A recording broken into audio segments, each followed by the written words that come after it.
Hello friends, आप लोग कैसे हैं। तो फ्रेंड्स, आज मैं मिनी चांदनी प्लांट के बारे में बात करूंगी। तो देखिए, ये है मिनी चांदनी का प्लांट। ये वेरीगेटेड वाला प्लांट है। इसका डोरमेंसी का समय चल रहा था, लेकिन अब जो है कि डोरमेंसी का समय ख़त्म हो गया है। अब इसमें नई नई ग्रोथ स्टार्ट हो गई है। आप देख सकते हैं कि सभी ब्रांच पे छोटी छोटी पत्तियाँ निकल भी आई हैं और कुछ कुछ ब्रांच में तो कलियाँ भी बन चुकी हैं। तो फ्रेंड्स, अगर आपके पास मिनी चांदनी का प्लांट है तो मैं आज ऐसा खाद बताऊंगी कि जिसका आप यूज़ करके अपने प्लांट में बहुत हज़ारों की संख्या में उससे फूल पा सकते हैं। तो देखिए, सभी ब्रांच पे बहुत ही अच्छे से ग्रोथ स्टार्ट हो गई है। और इसको बुशी बनाने के लिए, इसको घना बनाने के लिए आपको हल्का सा इसको लाइटली प्रून करना होगा। जब आप इसको प्रून करेंगे तो आपका पौधा बहुत ही ज़्यादा घना हो जाएगा, और जितनी ज़्यादा ये घना होगा उतनी ही ज़्यादा इसमें फूल आएंगे। काफ़ी ज़्यादा हज़ारों की संख्या पे इस पर फूल आएंगे। मिनी चांदनी में बहुत ज़्यादा इसमें फूल आते हैं और बहुत ही खूबसूरत ये नज़र आते हैं। जैसे लगता है कि मानो आसमान से तारे नीचे उतर आए हों। तो फ्रेंड्स, इसको बहुत ही ज़्यादा घना बनाने के लिए आपको हल्का हल्का सारी ब्रांच को कट कर देना चाहिए। अगर आप जितना कट करेंगे उतना ही उससे डबल आपके पौधे में ग्रोथ होगी और पौधा काफ़ी अच्छी तरह से घना हो जाएगा। तो आप देख सकते हैं सभी ब्रांच पे ग्रोथ स्टार्ट हो गई है। सारी ब्रांच पे नई नई पत्तियाँ आ गई हैं, कलियाँ बन चुकी हैं। तो मैं इन ब्रांचों को अभी प्रून करके बताऊंगी कि किस तरह से आप ब्रांचों को प्रून करना है। आपको हार्ड प्रून नहीं करना है, हल्का हल्का से सारी ब्रांच को काट देना है ताकि जिससे पौधा घना हो जाए। तो सिर्फ ऊपर ऊपर से आपको हल्का से प्रून कर देना चाहिए। अगर आप एक ब्रांच को काटेंगे तो उसी में 4 से 5 ब्रांच निकलेंगी और बोनसाई मॉडल ये प्लांट हो जाता है। जैसे मालूम देता है कि एक बॉल नुमा ये इसका शेप हो जाता है। बहुत ही अच्छी तरह से मिनी चांदनी का प्लांट अपना शेप कर लेता है। जैसे लगता है कि कोई बहुत ही बड़ा से बॉल रखा हो और इस पर हज़ारों की संख्या पे फूल खिले हों। तो अच्छी से शेप देने के लिए आप पहले चारों तरफ जो ब्रांच फैली हैं उन ब्रांचों को आप काट दीजिए। तो यहाँ पे देखिए, मैं चेक करके अपने सभी ब्रांच को मैंने काट दिया है और जो ब्रांच का शेप बिगाड़ रहा है उस ब्रांचों को मैंने काट दिया है। तो यहाँ पे देखिए, हमने इतनी ब्रांच को काट कर निकाल दिया है। अब इसके बाद पौधे में अच्छी ग्रोथ पाने के लिए हमें पौधे की गुड़ाई करना चाहिए। और गुड़ाई करने के बाद तब मैं इसमें खाद बताऊंगी कि कौन सा खाद आप यूज करके अपने पौधे को बहुत ही अच्छी तरह से ग्रोथ फैला सकते हैं, ढेर सारी कलियां भी इसमें पा सकते हैं। तो हमने पौधे की गुड़ाई कर दिया है। मिट्टी हल्की हल्की मॉइस्ड है। अगर आपकी मिट्टी बिल्कुल इसी तरह है तो आप उसमें खाद दे सकते हैं, और खाद देने के बाद आपको पानी भी दे देना चाहिए। तो मिट्टी को हमने स्टेम के पास कर दिया है। ऐसे आपको एक रिंग मॉडल बना लेना चाहिए। तो फिर आप किनारे किनारे से आपको इसमें खाद देना है। तो खाद में मैं क्या क्या इसमें दूंगी, तो ये देखिए, ये है वर्मिंग कंपोस्ट।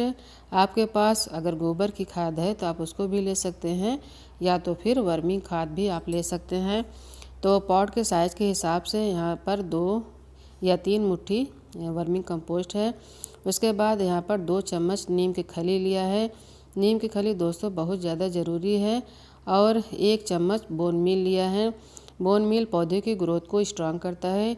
ये जड़ को बहुत ही ज़्यादा स्ट्रांग करता है क्योंकि इसमें कैल्शियम फास्फोरस की मात्रा ज़्यादा रहती है।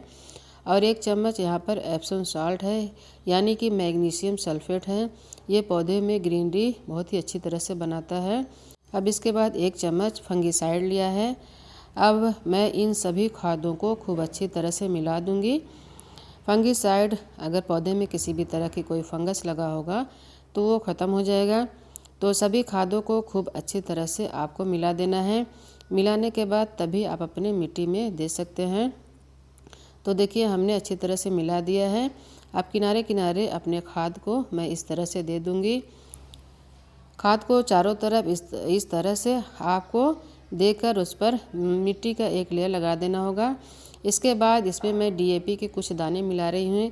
डीएपी पौधे की ग्रोथ को बहुत तेज़ करता है।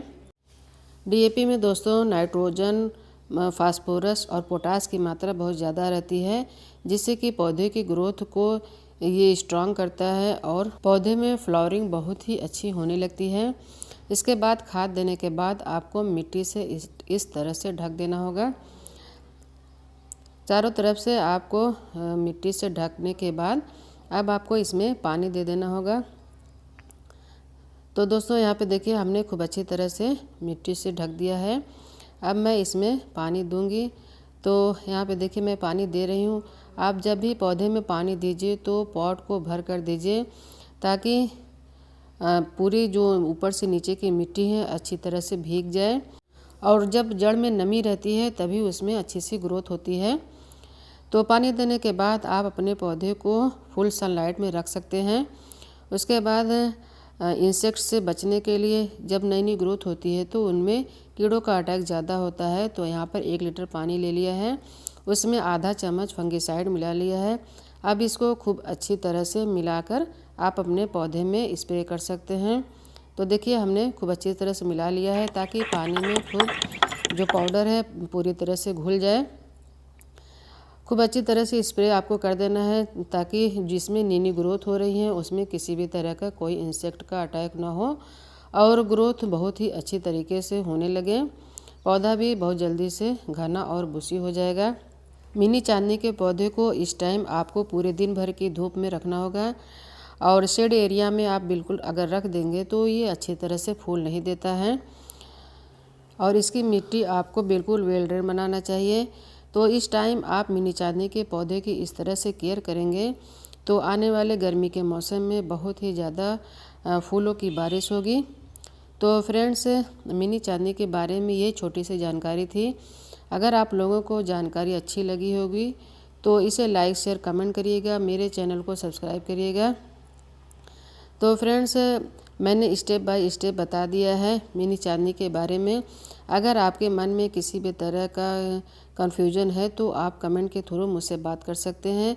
अगर आप किसी और पौधे के बारे में जानकारी लेना चाहते हैं तो कमेंट के थ्रू आप हमसे पूछ सकते हैं, मैं आपके सभी सवालों के जवाब दूंगी।